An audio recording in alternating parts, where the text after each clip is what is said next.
السلام علیکم میرے پیارے دوستوں، میں ہوں کلام خان۔ آدم علیہ السلام کی وفات کے تقریباً 1000 سال بعد نوح علیہ السلام تشریف لائے۔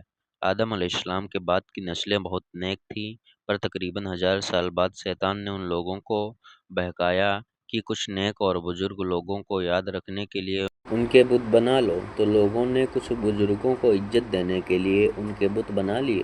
اس وقت تو بتوں کی پوجا نہیں ہوئی، پر کچھ نسلوں بعد کے لوگ آہستہ آہستہ ان بتوں کو پوجنے لگے۔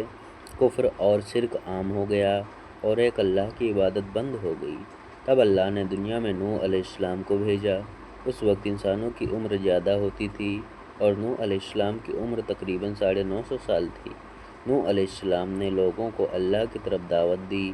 سورہ نور میں اللہ فرماتا ہے، یقیناً ہم نے نوح کو ان کی قوم کی طرف بھیجا کہ اپنی قوم کو ڈراؤ اور خبردار کر دو، اس سے پہلے کہ ان کے پاس دردناک عذاب آئے۔ نوح علیہ السلام نے اپنی قوم سے فرمایا، اے میری قوم، میں تمہیں صاف صاف ڈرانے والا ہوں، تو تم اللہ کی عبادت کرو اور اس سے ڈرو کرو اور میرا کہنا مانو، تو وہ تمہارے گناہ بخش دے گا۔ نوح علیہ السلام تبلیغ کے سلسلے میں بہت محنت کرتے تھے۔ دن رات لوگوں کے گھروں اور اجتماع میں جا کر انہیں دعوت دیتے تھے۔ نوح علیہ السلام لوگوں کو پرائیویٹلی اور پبلکلی سمجھاتے، یہاں تک کہ انہیں یہ کرتے کرتے 950 سال گزر گئے، پر صرف چند لوگوں کے سوا کوئی ایمان نہیں لایا۔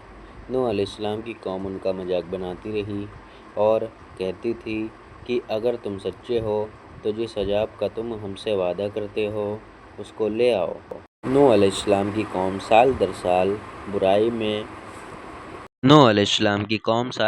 برائی میں آگے بڑھتی گئی اور نوح علیہ السلام کو پریشان کرتی رہی اور کوئی ایمان نہ لایا، صرف کچھ لوگوں کو چھوڑ کر۔ پھر اللہ نے نوح علیہ السلام کی طرف وحی کی اور فرمایا، آپ کی قوم میں سے جو ایمان لا چکا ہے ان کے سوا آپ کوئی ایمان نہیں لائے گا، بس آپ ان کے کاموں پر غمگین نہ ہوں۔ پھر جب اللہ نے وحی کر دی اور انہیں بتا دیا کہ اب کوئی ایمان نہیں لائے گا، تو وہ نا امید ہو گئے اور اپنی قوم کے لیے بد دعا کی کہ اے میرے پروردگار، تو کسی منکر کو روح زمین میں زندہ نہ چھوڑ اور مومن مرد اور عورتوں کو بخش دے۔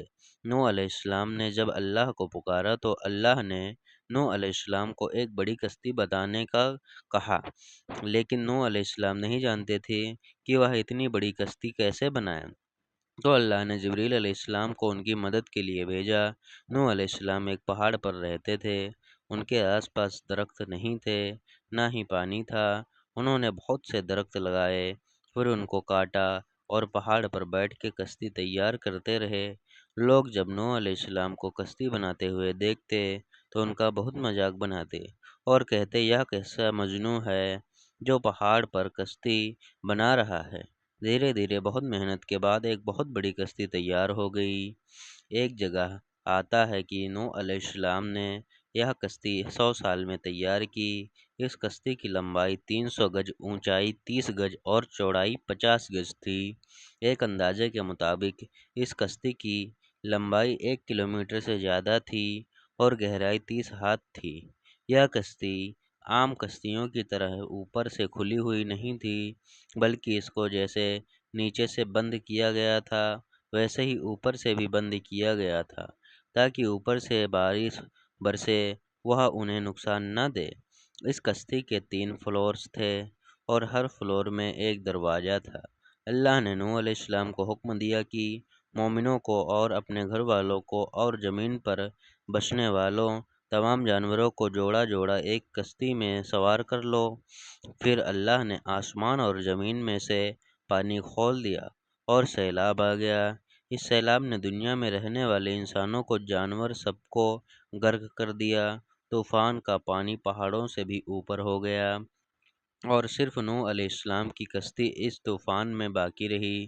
صرف وہی لوگ اور جانور بچے تھے جو کشتی پر سوار تھے۔ اتنے بڑے نبی ہونے باوجود نوح علیہ السلام کا بیٹا کشتی پر نہ آیا۔ نوح علیہ السلام نے اسے پکارا کہ میرے بیٹے اس کشتی میں آ اور کافروں کا ساتھی نہ بن، لیکن اس نے کہا کہ میں کسی پہاڑ کی چوٹی پر پناہ لے لوں گا جو مجھے اس پانی سے بچائے گا۔ نوح علیہ السلام نے فرمایا کہ آج اللہ نے حکم سے کچھ بچنے والا نہیں مگر وہی جس پر اللہ رحم کرے۔ باپ اور بیٹے کے درمیان یہ گفتگو جاری تھی۔ ایک طوفانی موج نے ان کے بیٹے کو غرق کر دیا ہے۔ جب نوح علیہ السلام کے سامنے ان کا بیٹا غرق ہو گیا تو ان کی آنکھوں میں آنسو آ گئے اور وہ پکار اٹھے، اور تو نے مجھ سے وعدہ کیا تھا کہ میرے گھر والوں کو نجات عطا فرمائے گا، اور تو تمام حاکم میں سے بہتر ہے، لہٰذا یہ ناممکن ہے کہ تیرا وعدہ پورا نہ ہو۔ اللہ نے فرمایا، اے نوح، وہ تیرے اہل سے نہیں تھا کیونکہ وہ کافر تھا۔ کفر نہ سبب کو ختم کر دیتا ہے۔ اللہ نے نوح علیہ السلام سے فرمایا کہ آپ ہرگز وہ چیز نہ مانگے جس کا آپ کو علم نہیں۔ نوح علیہ السلام یہ بات سمجھ گئے اور فوراً اللہ سے توبہ کی۔ فرمایا، اے میرے پروردگار، میں تیری ہی پناہ چاہتا ہوں اس بات سے کہ تجھ سے وہ مانگوں جس کا مجھے علم نہیں۔ اگر تو مجھے نہ بخشے اور مجھ پر رحم نہ کرے گا تو میں خرابی والوں میں ہو جاؤں گا۔ کشتی نوح علیہ السلام اور ان کے ساتھیوں اور سارے جانوروں کی نسل کو لیے پانی کی تیز لہروں پر بلندی سے چل رہی تھی، مگر زمین پر موجود دودھ ہر چیز، انسان، جانور، پرندے غرق ہو چکے تھے۔ ان میں سے کوئی باقی نہیں بچا تھا۔ اگر کوئی بچا تھا تو وہ کشتی والے نوح علیہ السلام اور ان کے ساتھی 6 مہینے تک اس کشتی میں رہے۔ آخر اللہ کے حکم سے طوفان رک گیا۔ اللہ نے زمین کو حکم دیا کہ وہ پانی نگل جائے۔ زمین نے سارا پانی نگل لیا اور زمین خشک ہو گئی اور کشتی پہاڑ پر جا کر ٹھہر گئی۔ اب انہیں حکم ہوا کہ سلام کے ساتھ کشتی سے اتر آئیے، آپ سب پر برکت نازل ہوگی اور ان نسلوں پر بھی جو آپ سے پیدا ہوں گی۔ پھر صرف نوح علیہ السلام سے آگے کی نسل شروع ہوئی اور زمین میں ان کی اولاد کے علاوہ کسی اور کی نسل باقی نہ رہی۔ سارے جانوروں کی نسلیں بھی یہیں سے پھر سے پیدا ہوئیں۔ نوح علیہ السلام کے 3 بیٹے تھے، شام، حام اور یاف، جن سے دنیا کی نسل آگے بڑھی۔ شام کی اولاد گندمی رنگ کی تھی۔ عرب، سیریا، فلسطین اور اسرائیل کے لوگ شام کی اولاد ہیں۔ حام کی اولاد کالی رنگت کی تھی۔ افریقہ، ایبوریجنیا، آسٹریلیا، انڈیا، ایجپٹ اور سوڈان کے لوگ حام کی اولاد ہیں۔ گوری رنگت کے لوگ یاف کی اولاد ہیں۔ چائنا، جاپان، کوریا اور یورپ کے لوگ یاف کی نسل ہیں۔ نوح علیہ السلام کا چوتھا بیٹا جو ایمان نہ لانے کی وجہ سے برباد کر دیا گیا تھا، اس کا نام کینہ تھا اور اس سے کوئی نسل آگے نہیں بڑھی۔ قرآن میں اللہ نے فرمایا، اور ہمیں نوح نے پکارا تو دیکھ لو کہ ہم کیسی اچھی دعا قبول کرنے والے ہیں۔ ہم نے اسے اور اس کے فرمانبردار کو اس زبردست مصیبت سے بچا لیا اور اس کی اولاد ہم نے باقی رہنے والی بنا دی۔ طوفان کے بعد نوح علیہ السلام 350 سال زندہ رہے، پھر نوح علیہ السلام فوت ہو گئے۔ نوح علیہ السلام کی کشتی آج بھی موجود ہے۔ ریسرچ نے ترکی سے اس کشتی کو ڈھونڈ لیا ہے۔